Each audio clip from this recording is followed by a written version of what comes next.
I don't like that name. Superheroes, assassins, and Priscilla Presley. Those are the topics of the three most talked about new releases this weekend. Welcome back. Film critic Brian Eggert is here with his reviews of these three movies. Thanks for being back, man. Thanks for having me. Appreciate it. Yeah, always a pleasure. First up, this is the latest from writer-director Sofia Coppola. Priscilla is the name of the movie, a look at Priscilla Presley and her relationship with Elvis. Let's take a look. You got women throwing themselves at you. Why my daughter? Well, sir, I happen to be very fond of your daughter. She's much more mature than her age. 21! 22. That's 22. You don't have to worry about her.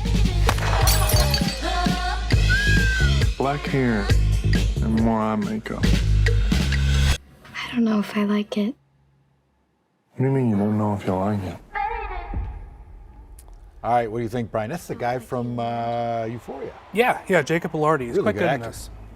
So Sofia Coppola movies usually leave me quite cold, but I really appreciated the way that she digs into the relationship between Elvis and Priscilla here.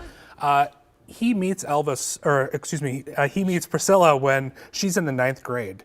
So this is a very critical view of Elvis as a groomer, as kind of a toxic male personality who's ultimately very possessive and controlling of her.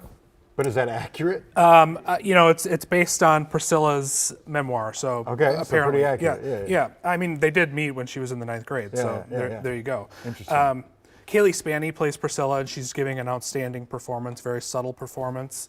But what I really love about this movie is how Coppola is not sort of hypnotized by Elvis's, hips and celebrity. She's willing to look at him critically and build a story of ultimately female empowerment out of that.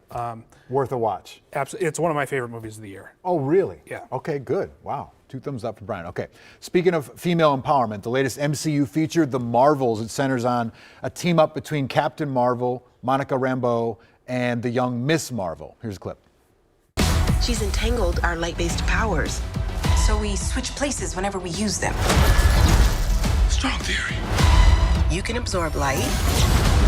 I can see it. And Kamala, Who's Kamala? Hi. She can turn light into physical matter, which I have never heard of. I could totally show you.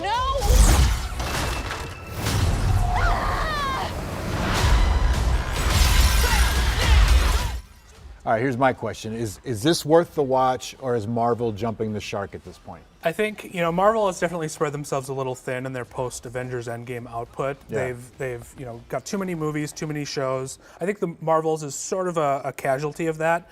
The story isn't very interesting. There's not a very compelling villain. But that dynamic between Brie Larson, Tiana Paris, and Iman Vellani is just outstanding and worth a watch.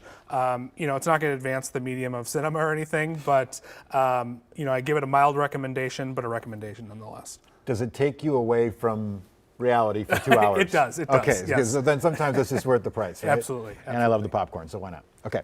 Last up is The Killer. And I really am curious what you think about this, because David Fincher, director of Seven, director of Social Network, can do wild things with film. Absolutely. Seven is a great example. But this is a thriller about a hitman played by Michael Fassbender, who's also not in any bad movies, right? He's remarkable. Right. Yeah, he's great. And it's currently on Netflix. Let's take a look. This is what it takes. My process is purely logistical. If I'm effective, it's because of one simple fact.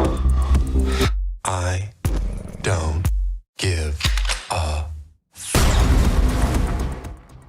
Okay, would I be wrong to say that that's Trent Reznor with the music too? He did the music for Seven? Yeah, Trent Reznor and Atticus Ross. It's an outstanding score. It really propels this movie. So creepy, man. Yeah, it's great. I really love the score. I think there's kind of 2 ways that you can watch this movie. One is just kind of a straightforward thriller about a hitman whose latest job goes bad and he sort of has to pick up the pieces.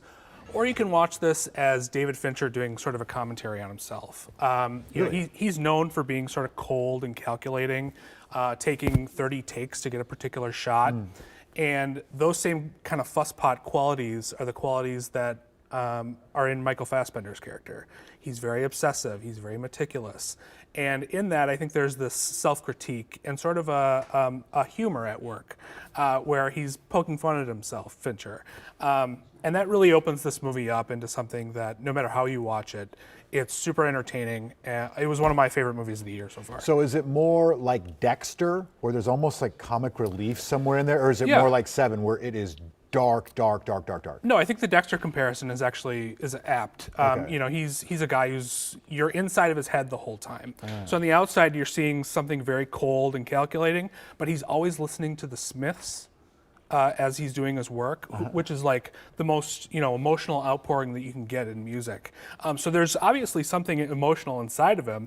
You're just not seeing that on the outside. Interesting. So it's a really fascinating dynamic where you have to kind of parse out what you're seeing and what you're hearing, and then that extra textual element with Fincher commenting on himself. Awesome. Well, thank you so much, Brian. You know, every time you come on, I literally base my next month's viewing Great. on your reviews. So I really appreciate you Awesome. coming on. Yeah, Thanks a always lot. a pleasure. Thanks for having me. Brian's reviews are on his website. It's called Deep Focus Review.